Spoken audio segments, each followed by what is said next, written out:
এখন বাজে রাত্রি 11:30। আমি এসেছি ঘুমোতে।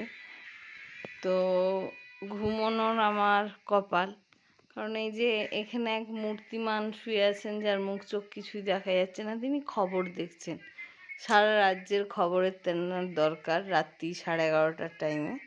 তো তিনি খবর দেখছেন। আমি কেন পেঁচার মতো বসে আছি তার একটাই কারণটা দেখাচ্ছি। এই কারণটা সরছে, এই কারণ এই অবস্থা আমার। এখানে একটি 1-1.5 মাসের ছোট্ট বেবি, যার নাম ভুতু।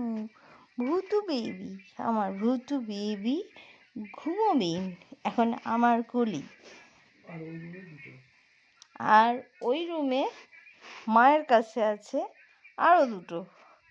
কাজেই এনাদেরকে সুস্থ রাখা আমাদের দরকার। প্রথমেই বলেছি, এনারা হচ্ছেন লাড্ডু, কারণ কুত্তা মানে গালাগালি আর লাড্ডু মানে মিষ্টি।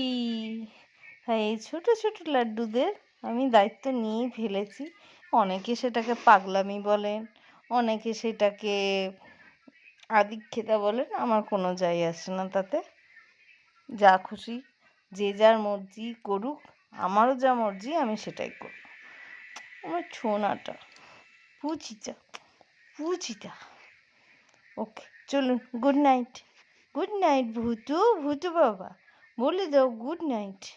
ও এখন ঘুমিয়ে গেছে, চলুন, গুড নাইট।